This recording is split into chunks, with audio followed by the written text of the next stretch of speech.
Well, as I've said earlier, this is an awful outcome, a terrible day yesterday, where obviously the results of Mark Ellison QC's inquiry has told us some pretty awful things about the past. So, but what I've got to do, obviously, is to make sure that people have trust in the Met of today and the Met of the future. I feel for the Lawrence family, as we all saw yesterday, as they were so upset as they tried to recall events of so long ago, and the lack of trust they obviously have in that whole process. We didn't see you yesterday, did we? No, we didn't. And the reason was only because the Mark Ellison's report we only received relatively early yesterday morning. This is a very long report. It's vital that we fully understood what was in it and didn't react too quickly. Obviously, the Deputy Commissioner spoke, and that was the best way we thought to make sure we give a measured response to a very serious inquiry. It is about trust. How can we trust you? How can the public trust the Metropolitan Police that they're not just protecting their own, that they're refusing to hand over every document they have? Well, first of all, I'm going to respond to that particular criticism that Mark Ellison makes of the Met. And frankly, I need to reassure myself that we're making our best search for all the information we have. This is not an easy process. It's a big organisation. We're talking about records sometimes from 20 to 30 years ago. So what we're going to do in the future to help the public inquiry and also Mark Ellison in his further work is that I'll have an independently led multidisciplinary team who will come into the Met and reassure me that we'll look for all the information that's available in what is a pretty complex thing when you consider that we have about 100 intelligence databases, and I think to be sure that we looked everywhere possible. Oh, yeah, why now, though? Why not before? You know, there was a full judicial-led inquiry, there were calls from this review, you went away, oh, we can't find this, we can't find that. The review didn't believe you, did they? They didn't believe that you'd handed over every record. I think you're talking back into the Lawrence inquiry. No, I'm talking about right now.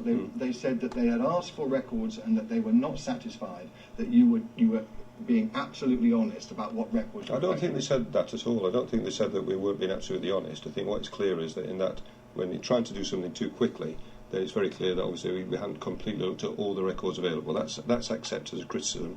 I'm not going to fight that. Why was it not happening before, though? Why are you now saying we need to start doing this properly? Why wasn't it happening properly in the past? Well, I'm not sure it wasn't happening properly. The scale of the task is immense. We're talking about 30 years of records. We're talking about the transmission of records from paper to computers. We're talking about something that happened post the Bishard inquiry, which was a transfer of material from paper to computers. So I think all we know is that it's a very difficult task. It sounds simple in idea, but actually searching every building that we have, every computer that we have, is quite a difficult task. Can you really restore that trust when my reading of it certainly is that this review is not convinced that the Metropolitan Police, even now, is handing over every document, every relevant bit of material that it has? I think all it acknowledges in that review is that, first of all, this is quite a difficult task. First of all, in the past, there was not even a record kept of those records which were destroyed, which inherently makes it a difficult thing to find out, well, what should be available and what's not. So it's an incredibly difficult thing to do. All I can do for the future, as I say, to inject independence, and we will have an independent person who leads this search for information. We've got another risk that we have to deal with, which is that we're in the process of losing about a third of our estate. So there's a danger as we close buildings that we lose material. So I think if we can have an independently led review of that material, trying to find it all, and then secondly make sure we reassure all the people who want the information that action has been taken, that inquiry has been taken very professionally and thoroughly, that independence, I think, should reassure the public, and also we'll put as many resources as we need to into that public inquiry which will come during the next year. The public will find it very suspicious that every single copy of an internal investigation into anti-corruption was shredded in 2003. What on earth was that about? I'm afraid I wasn't here in 2003, Mark, so I can't... Have you not found out?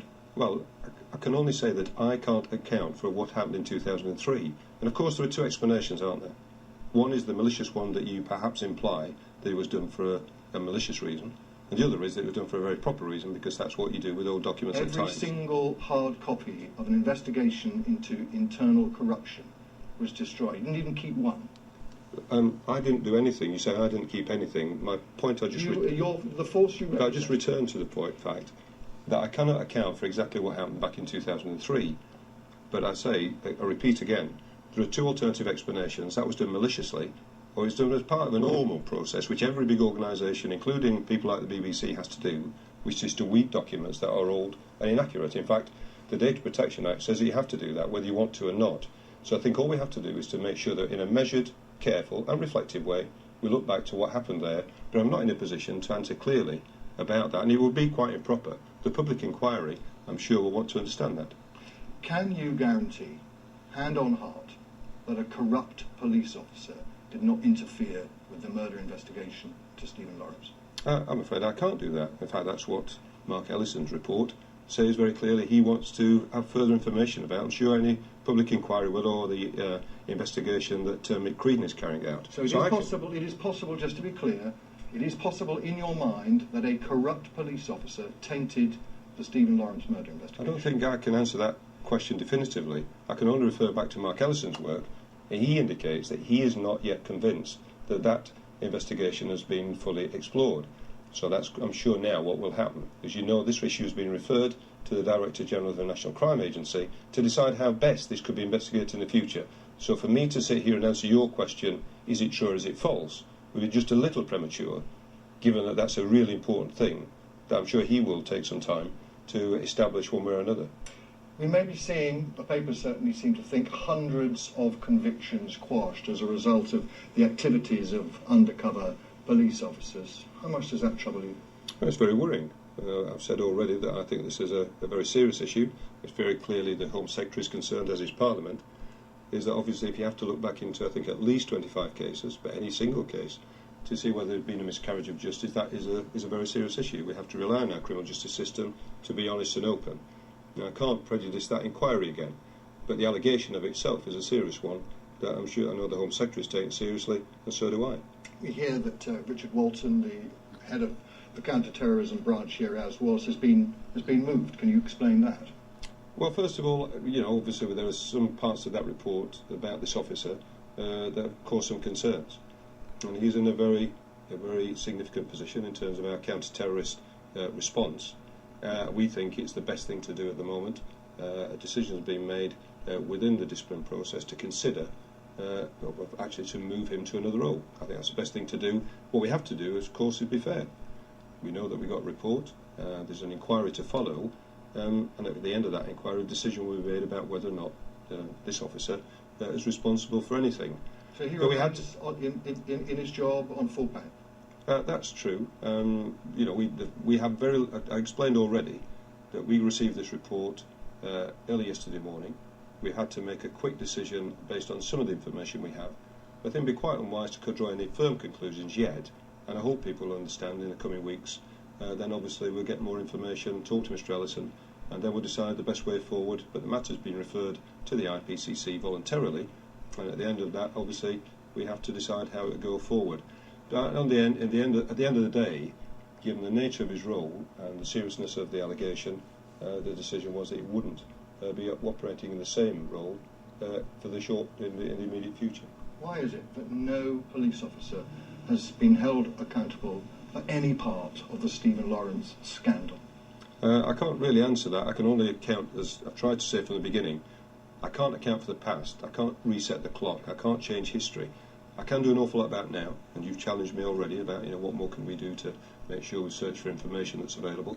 I can reset the clock for the future. I want to give people confidence that we're improving the Met.